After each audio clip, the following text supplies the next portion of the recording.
Olá, caro aluno e cara aluna do Colégio Salesiano Dom Bosco, tudo bem? Meus queridos alunos do segundo ano do ensino médio, nós estamos aqui hoje, primeiramente, para dizer fique em casa, não, não é o momento ainda da gente sair, da gente ir à praia, da gente se divertir. O momento ainda é de ficar em casa. Caso seja necessário, use uma máscara, sempre com o álcool em gel nas mãos, sempre possível, obviamente, para que a gente consiga nos resguardar e resguardar aqueles que amamos. Muito bem, pessoal. Eu sou o professor Leonardo Oliveira, como todos sabem, sou professor de Química do colégio, e hoje nós vamos trabalhar um assunto que nós já havíamos estudado, porém, um assunto de Química 2. Vamos lembrar o que era a Química 2. A Química 2 é a nossa Fisicoquímica, ok? E aí, nós começamos, nos primeiros capítulos, a falar sobre dispersões, sobre colóides, sobre suspensões, ok?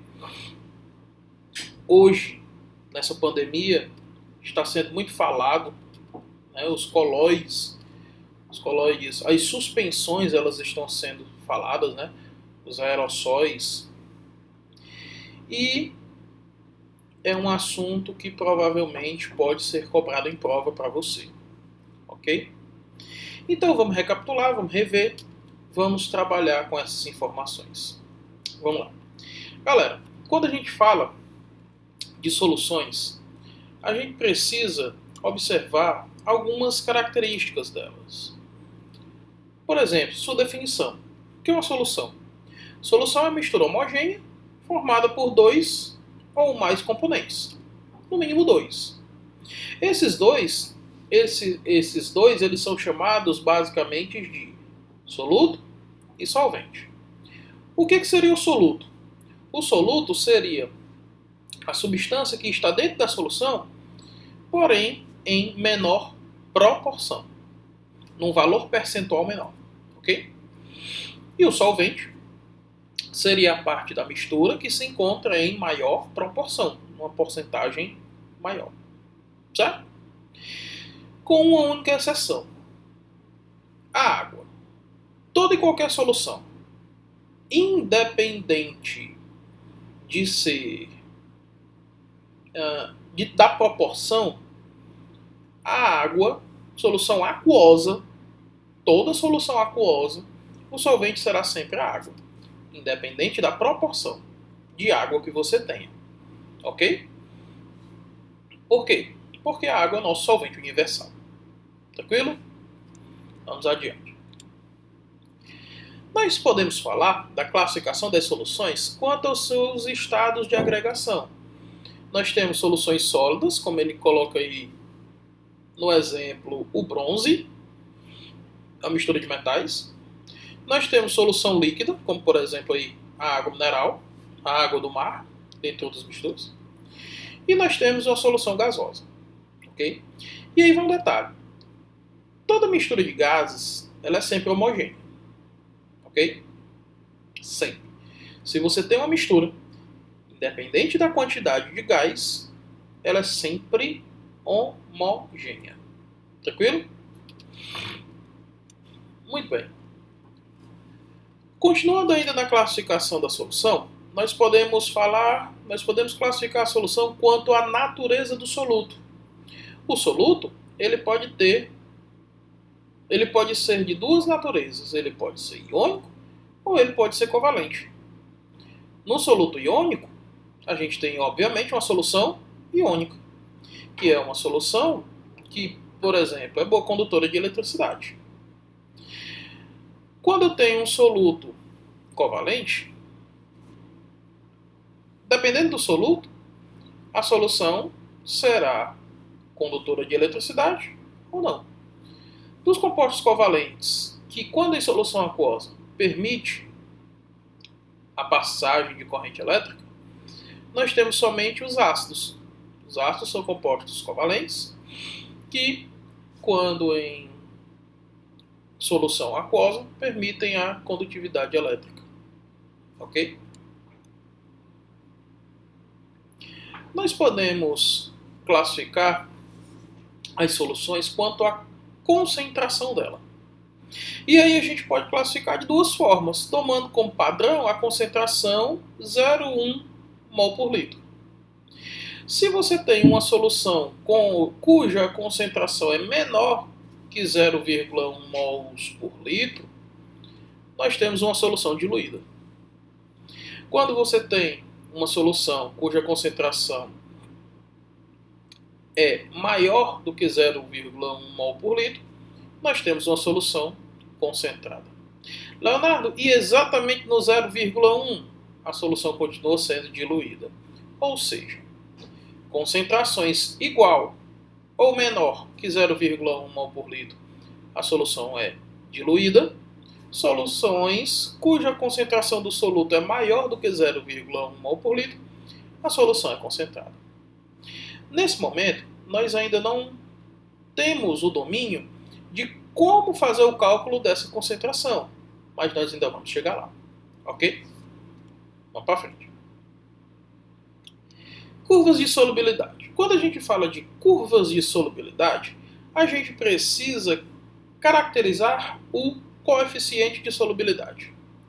O que é o coeficiente de solubilidade?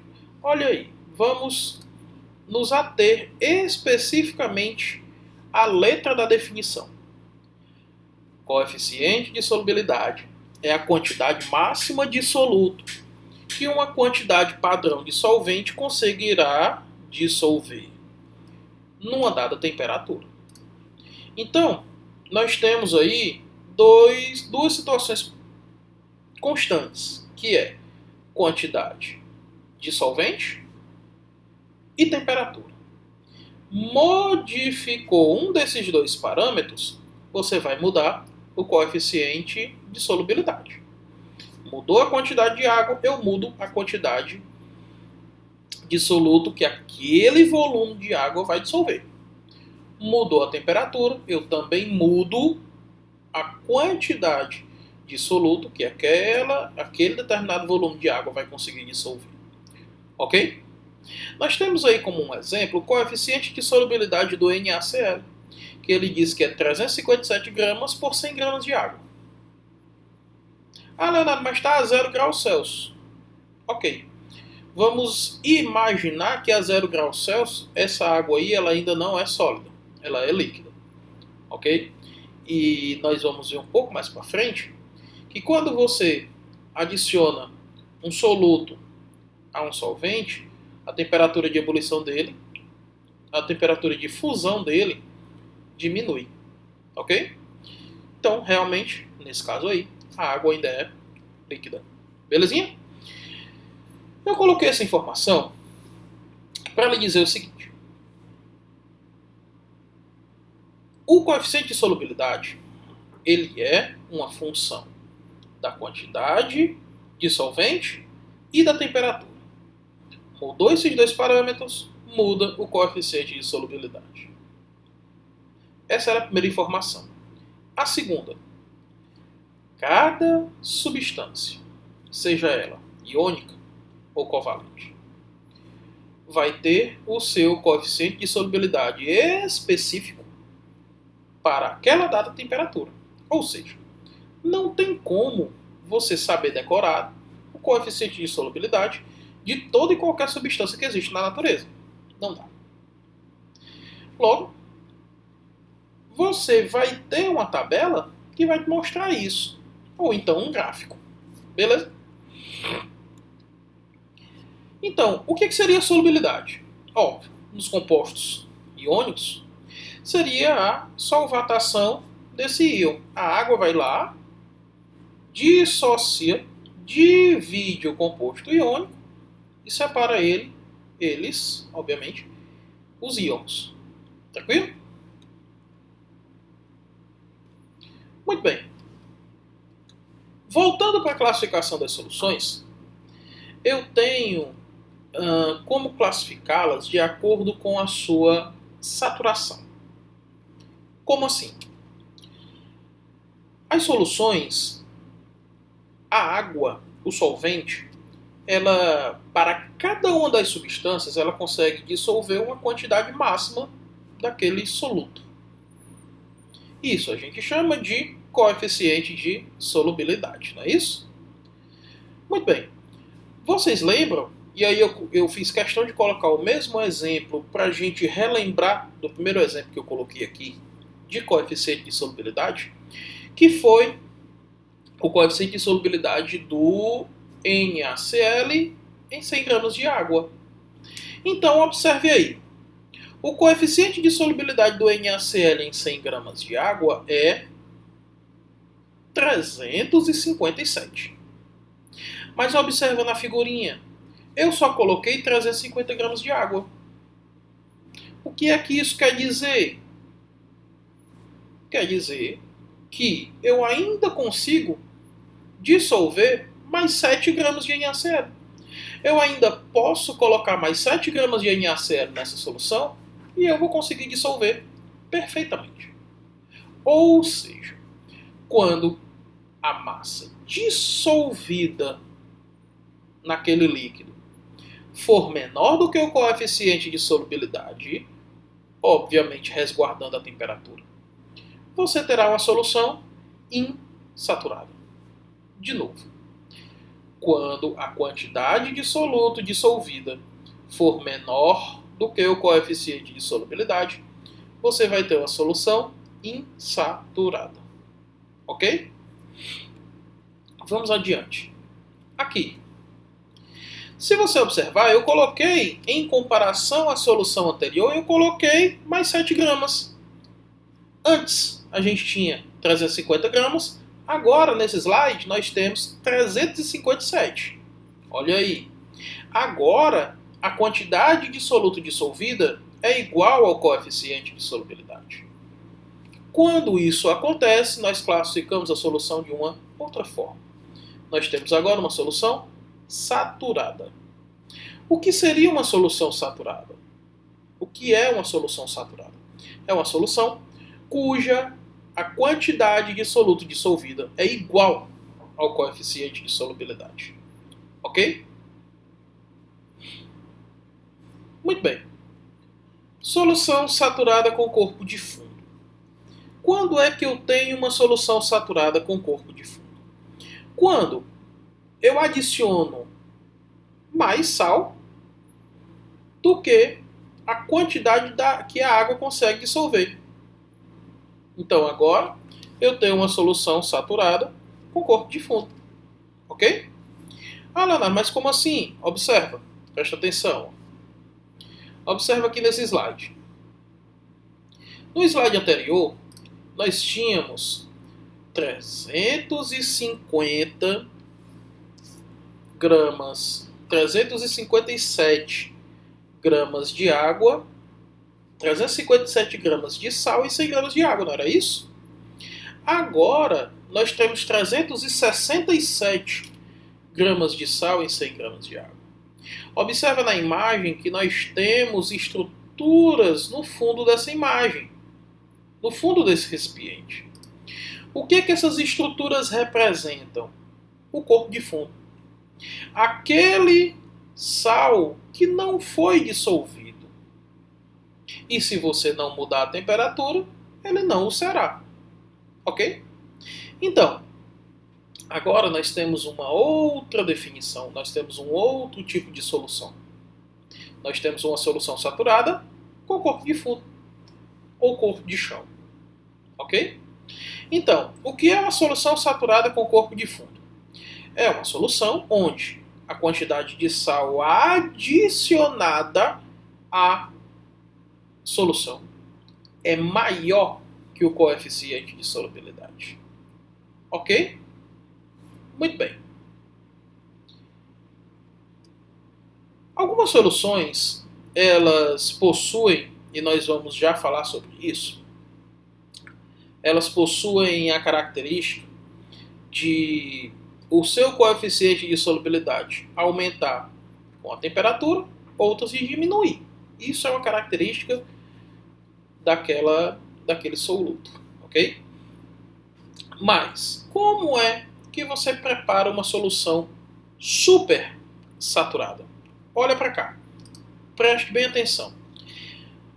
Imagine que você tinha aí esse recipiente da esquerda, ok?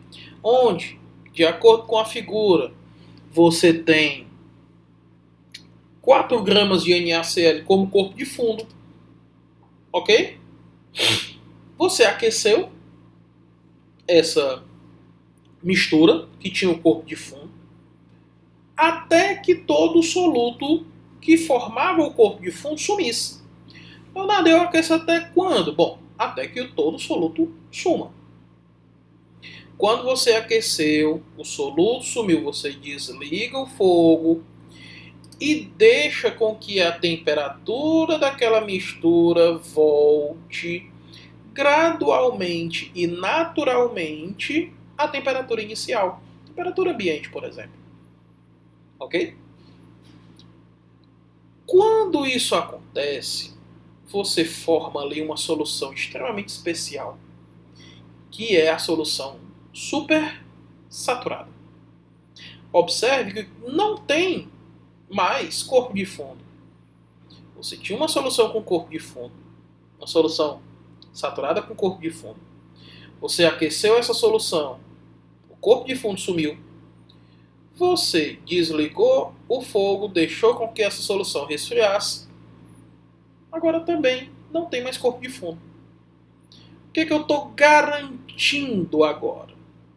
Que todo o soluto que eu coloquei está dissolvido. Só que a quantidade que eu coloquei, 4 gramas era corpo de fundo. Então, Leonardo, você está me dizendo que esses 4 gramas de corpo de fundo agora estão dissolvidos? Estão. E isso pode acontecer? Pode. A gente tem uma nova solução. Nós temos agora uma solução saturada, não, uma solução super saturada. Por quê? Porque a quantidade de soluto dissolvida é maior do que o coeficiente de solubilidade. Ok? E aí a gente precisa observar algumas características particulares dessa solução. Como, por exemplo, uma solução supersaturada ela é uma solução extremamente instável. Se você fizer a menor perturbação nessa solução, o corpo de fundo é formado novamente. E ele se precipita no fundo do recipiente. Ok? Muito bem. Vamos adiante. Olha aqui o que eu falei para vocês agora há pouco tempo, antes do slide anterior. Nós temos os gráficos de solubilidade. Esses gráficos eles são extremamente característicos. Por quê? Observa. Essa curva azul ela é uma curva ascendente. O que eu estou vendo? Que à medida que eu aumento a temperatura, eu também aumento o coeficiente de solubilidade. Logo, a gente classifica essa dissolução como sendo uma dissolução endotérmica. Por que endo? Porque ela é favorecida, ela aumenta quando a substância absorve calor. Ok? Então, dissolução endotérmica é aquela que, quando você aumenta a temperatura, você aumenta o coeficiente de solubilidade. Ok? Vamos agora à curva vermelha. Observa que a curva vermelha é uma curva descendente. Como assim, Leonardo? Se você observa, quando a temperatura é alta, o coeficiente de solubilidade é baixo. E quando a temperatura é baixa, o coeficiente de solubilidade é alto. Ou seja, quando aquela substância libera calor, ela aumenta o coeficiente de solubilidade. Por isso que essa dissolução ela é uma dissolução exotérmica. Ok? Então, essa característica é a que vai nos permitir saber como é que eu vou formar uma solução supersaturada. Se eu vou formar uma solução supersaturada aquecendo e depois resfriando, ou se eu vou precisar resfriar e depois aquecer novamente. Ok? Isso vai depender da característica do soluto, como eu disse. Não tem como você saber para cada soluto que é quando é que ele vai ser endotérmico ou quando ele vai ser exotérmico. Não. Vai ter que ser apresentado para você, como eu disse, ou numa tabela ou em um gráfico, que são habilidades que o Enem quer que você tenha. Leitura de tabelas e de gráfico. Nós temos aqui mais um gráfico. E esse gráfico ele é um gráfico muito interessante porque ele mostra 3 regiões bem distintas de qualquer gráfico de coeficiente de solubilidade. Nós temos regiões onde a solução ela é classificada como insaturada no próprio gráfico. Nós temos regiões onde a solução ela é classificada como saturada no próprio gráfico. E nós temos regiões onde a solução é classificada como supersaturada no próprio gráfico. Observe aí o gráfico mais detalhadamente. Essa região rosa que ele coloca aí no gráfico é a região onde a solução é classificada como uma solução insaturada. Qualquer ponto antes da curva, como ele coloca aí esse pontinho X, é onde eu tenho uma solução insaturada. Qualquer ponto que você pegue exatamente em cima da curva é o ponto onde eu tenho solução saturada. Como é um exemplo aí, esse pontinho Y. Ok? E qualquer ponto que eu pegue depois da curva, acima da curva, eu tenho soluções super saturadas. Como é um exemplo aí, esse pontinho Z. Ok? Então, essas características, você precisa conhecê-las para poder sair mais rapidamente de determinados problemas de coeficiente de solubilidade. Ok? Alguns sais, eles se solidificam absorvendo água.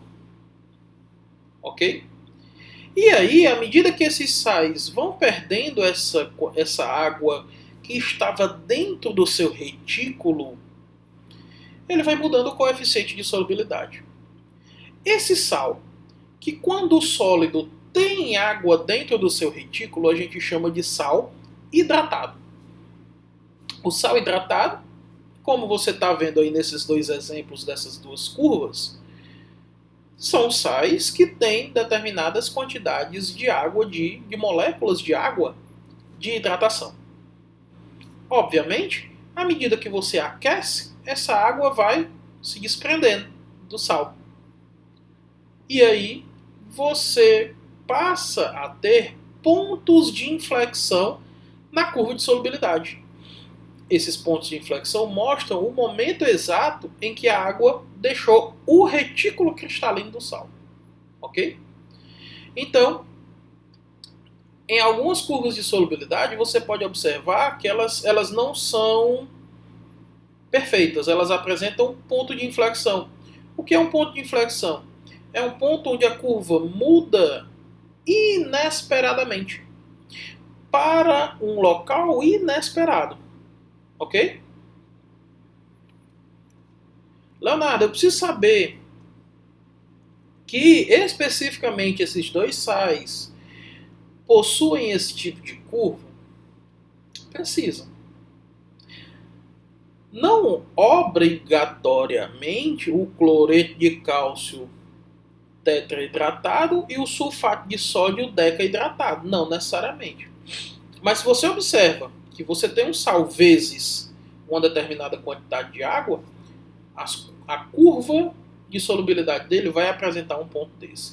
Aonde é que vai ser esse ponto? Em qual temperatura? Aí não, você não tem como saber. Você não é obrigado a saber. Você é obrigado a saber que se você tem curvas que apresentam pontos de inflexão, obrigatoriamente aquele sal era um sal hidratado. Ok? Solubilidade de gases em líquido. Pessoal, a solubilidade de gases em líquidos, ela é a característica, por exemplo, que permite com que os animais aquáticos respirem. Eles respiram oxigênio, obviamente.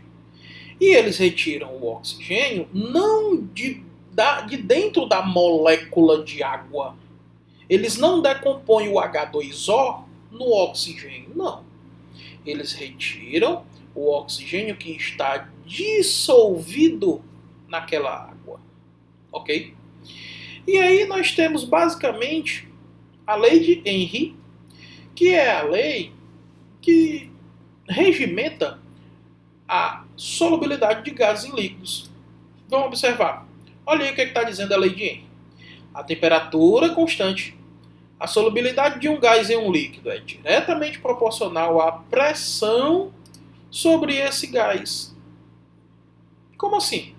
Se você aumenta, você tem aqui um recipiente, aumentou a pressão do gás. O que você está fazendo? Você está empurrando, você está forçando com que aquelas moléculas daquele gás entrem em contato com o líquido. Consequentemente, você está potencializando a dissolução. Ok? Nós temos aqui, basicamente, dois gráficos. Se você observa na lei de Henry, ele falou de duas características importantes. Que a temperatura constante, em determinada temperatura, quando você aumenta a pressão do gás, você aumenta a solubilidade dele. Olha aí. Então ele falou de duas variáveis, pressão e temperatura. São variáveis que interferem diretamente na solubilidade de um gás em um líquido, ok? Então se você olha aí nessa curva da esquerda, você tem um gráfico que fala sobre solubilidade e pressão. À medida que a pressão é grande, o coeficiente de solubilidade do gás no líquido também é grande. Se você olha a curva da direita, você vê uma curva descendente, inversamente proporcional. O que é que nós temos aí? A solubilidade em função da temperatura. Se você tem um líquido quente, a solubilidade daquele gás vai ser pequena. Por quê? Um gás, ele naturalmente já é um estado da matéria que possui o maior grau de desorganização. Ele é o estado que possui o maior grau de entropia. Ou seja, ele possui uma grande energia cinética. Se você tem um líquido que a energia cinética também é grande, ele não vai conseguir se dissolver. É por isso, por exemplo, que a cerveja, quando ela chega na etapa da carbonatação, essa etapa ocorre mais ou menos a temperatura de 10 graus Celsius. E, Leonardo, então quer dizer que a cerveja, quando sai da indústria, quando ela sai lá do processo de fabricação, até porque a carbonatação é o último processo, e aí ela já vai direto para o envase. Quando ela sai dessa etapa, ela sai bem geladinha? Sai bem geladinha. Ok? Por quê?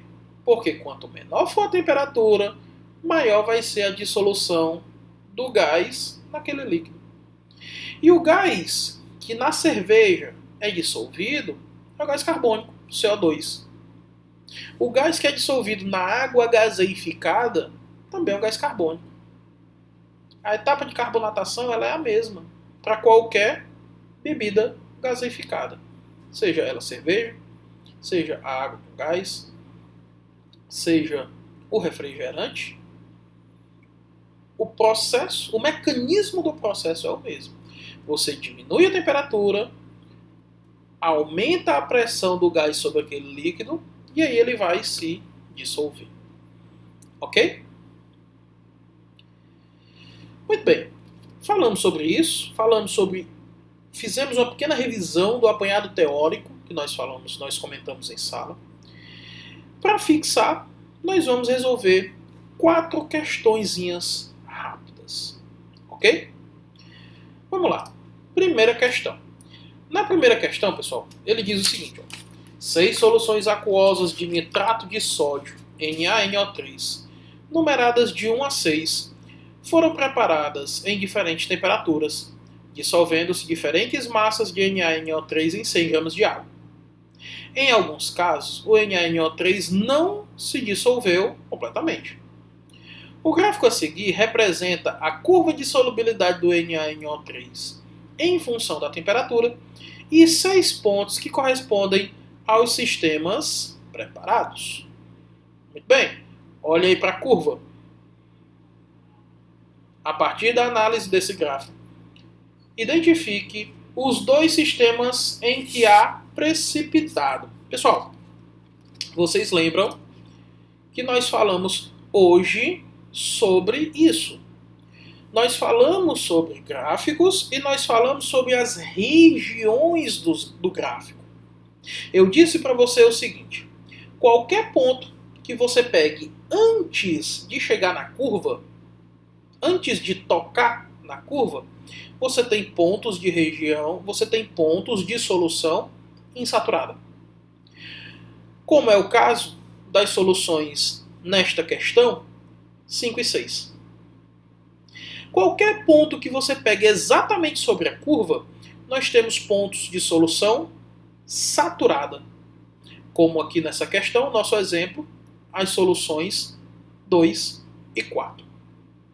Qualquer ponto em que eu tenha depois da curva, eu tenho ali uma região de solução super saturada, que são os pontos 1 e 3, que representam as soluções 1 e 3. Ah, Leonardo, mas nessa questão ele quer que eu identifique os 2 sistemas em que há precipitado. Em momento nenhum você falou de precipitado. Não, não falei. Porém, quando eu falei de solução supersaturada, eu disse para você o seguinte, a solução supersaturada ela é uma solução instável. Qualquer minúscula perturbação vai fazer com que ela volte a ser saturada com corpo de fundo. Ou seja, as regiões das soluções 1 e 3 são aquelas onde eu vou ter, provavelmente, solução com precipitado. Ok? Então, a nossa resposta dessa primeira questão fica sendo o nosso item B de bola. Tranquilo, pessoal? Vamos adiante. Segunda questão. Olha aí, vamos fazer a leitura da segunda questão. Ela diz o seguinte, considerando o gráfico abaixo, adicionam-se separadamente 40 gramas de cada um dos sais em 100 gramas de água. A temperatura de 40 graus Celsius. Estão totalmente dissolvidos na água. Olha aí, é uma outra forma de fazer a mesma pergunta da questão anterior. E ela é... Por quê? A temperatura de 40 graus Celsius. Observa. A temperatura de 40 graus Celsius eu consigo formar soluções. Quais dessas soluções serão soluções insaturadas? Ora, a de KNO3 e a de NaNO3. Então, o que ele está perguntando? A temperatura de 40 graus Celsius. Que sais estão totalmente dissolvidos? Pessoal, se você observar, ó, a 40 graus Celsius, o pontinho aí, ele está exatamente em cima da curva do KCl. Ou seja, para o KCl, essa solução, ela é saturada, ok? Para o NaCl, ela é saturada com corpo de fundo ou supersaturada. Para o sulfato de césio, também. Então, pontos antes da curva, pontos de região de substâncias, de soluções insaturadas, somente para o KNO3 e para o NaNO3. Por isso que nessa segunda questão, você marcará como item correto o nosso item A. Ok, pessoal? Muito bem. Terceira questão. Observe. Uma solução saturada de nitrato de potássio, KNO3, constituída, além do sal, por 100 gramas de água, está a temperatura de 70 graus Celsius. Anote esse valor, 70 graus. Essa solução é resfriada a 40 graus Celsius. Olha aí, você tinha uma solução a 70 e ela resfriou a 40. Ocorrendo precipitação de parte do sal dissolvido. Calcule. Item A. A massa do sal que precipitou. Leonardo, como é que eu vou saber qual vai ser a massa do sal que precipitou? Simples, pessoal. Pega na curva os 2 pontos. Ixi, Leonardo, e como é que eu faço isso? Interpretação do plano cartesiano. Você observa. Primeira temperatura foi 70, não foi? Então você vai lá na curva e observa. Ó. A 70 graus Celsius, sobe até tocar na curva, faz a leitura no eixo no eixo vertical, né, da solubilidade, que nesse caso foi 140 gramas. Leonardo, e o que é que isso quer dizer? Quer dizer que a 70 graus Celsius o coeficiente de solubilidade do KNO3 é 140 gramas. Ok? Qual foi a segunda temperatura que ele diz? Ele diz que a solução foi resfriada a 40 graus. Vai de novo, ó. 40 graus, leva até tocar na curva e rebate no eixo vertical, no eixo da solubilidade, que você encontra aproximadamente 60 gramas. Ora, então, agora, eu sei que a 70 graus Celsius o coeficiente de solubilidade é 140 gramas, mas a 40 graus Celsius o coeficiente de solubilidade é somente de 60. Beleza. Então, antes eu tinha 140 gramas dissolvido, agora eu só tenho 60 quando eu reduzir a temperatura. Essa diferença vai ser a resposta do item A, a massa de sal que precipitou. Ok? Então, no nosso item A, a resposta correta vai ser 80 gramas. Tranquilo? Item B. Olha o que é que ele pergunta no item B. A massa de sal que permaneceu em solução. A massa de sal que permaneceu em solução é a quantidade que ainda está dissolvido, obviamente. Então, se você resfriou para 40 graus Celsius, a temperatura agora é 40 graus Celsius. Ele não falou na questão que você aqueceu de novo ou que você resfriou de novo. Ele disse que você tinha uma solução a 70, resfriou a 40. Ponto. Daí ele começou a perguntar. Então, a 40 graus Celsius, qual é a quantidade de sal que está dissolvido? 60 gramas do sal em 100 gramas de água. Então, essa é a resposta do nosso item B de bola. Ok? Quarta e última questão. Observe.